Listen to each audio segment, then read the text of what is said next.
मत्ती अध्याय 15। तब यरूशलेम से कितने फरीसी और शास्त्री यीशु के पास आकर कहने लगे, तेरे चेले पुरनियों की रीतों को क्यों टालते हैं कि बिना हाथ धोए रोटी खाते हैं। उसने उनको उत्तर दिया कि तुम भी अपनी रीतों के कारण क्यों परमेश्वर की आज्ञा टालते हो, क्योंकि परमेश्वर ने कहा था कि अपने पिता और अपनी माता का आदर करना, और जो कोई अपने पिता या माता को बुरा कहे वह मार डाला जाए। पर तुम कहते हो कि यदि कोई अपने पिता या माता से कहे कि जो कुछ तुझे मुझसे लाभ पहुंच सकता था वह परमेश्वर को भेंट चढ़ाई जा चुकी, तो वह अपने पिता का आदर ना करे, सो तुमने अपनी रीतों के कारण परमेश्वर का वचन टाल दिया। हे कपटियों, यशायाह ने तुम्हारे विषय में यह भविष्यवाणी ठीक की कि ये लोग होठों से तो मेरा आदर करते हैं, पर उनका मन मुझसे दूर रहता है, और ये व्यर्थ मेरी उपासना करते हैं, क्योंकि मनुष्यों की विधियों को धर्मोपदेश करके सिखाते हैं। और उसने लोगों को अपने पास बुलाकर उनसे कहा, सुनो और समझो। जो मुंह में जाता है वह मनुष्य को अशुद्ध नहीं करता, पर जो मुंह से निकलता है वही मनुष्य को अशुद्ध करता है। तब चेलों ने आकर उससे कहा, क्या तू जानता है कि फरीसियों ने यह वचन सुनकर ठोकर खाई? उसने उत्तर दिया, हर पौधा जो मेरे स्वर्गीय पिता ने नहीं लगाया उखाड़ा जाएगा। उनको जाने दो, वे अंधे मार्ग दिखाने वाले हैं, और अंधा यदि अंधे को मार्ग दिखाए तो दोनों गड्ढे में गिर पड़ेंगे। यह सुनकर पतरस ने उससे कहा, यह दृष्टांत हमें समझा दे। उसने कहा, क्या तुम अब तक ना समझे हो? क्या नहीं समझते कि जो कुछ मुंह में जाता वह पेट में पड़ता है और संडास में निकल जाता है, पर जो कुछ मुंह से निकलता है वह मन से निकलता है, और वही मनुष्य को अशुद्ध करता है। क्योंकि कुचिंता, हत्या, परस्त्रीगमन, व्यभिचार, चोरी, झूठी गवाही और निंदा मन ही से निकलती है। यही है जो मनुष्य को अशुद्ध करती है, परंतु हाथ बिना धोए भोजन करना मनुष्य को अशुद्ध नहीं करता।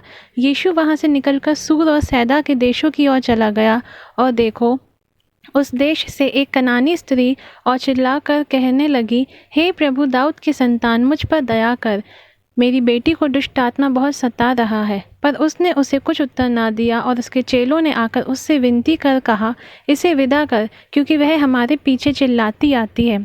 उसने उत्तर दिया कि इज़राइल के घराने की खोई हुई भेड़ों को छोड़ मैं किसी के पास नहीं भेजा गया। पर वह आई और उसे प्रणाम करके कहने लगी, हे प्रभु, मेरी सहायता कर। उसने उत्तर दिया कि लड़कों की रोटी लेकर कुत्तों के आगे डालना अच्छा नहीं।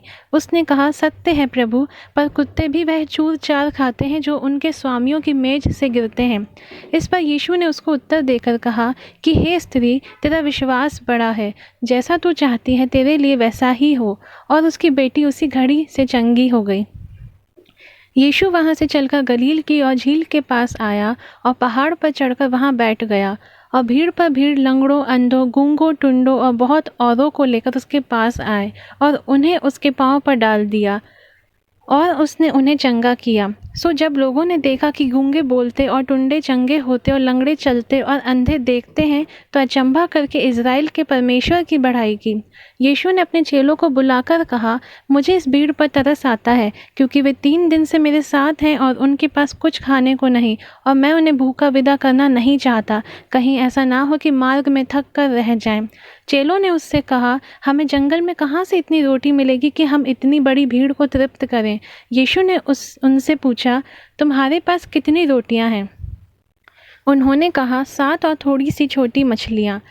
तब उसने लोगों को भूमि पर बैठने की आज्ञा दी, और उन 7 रोटियों और मछलियों को ले धन्यवाद करके तोड़ा और अपने चेलों को देता गया, और चेले लोगों को।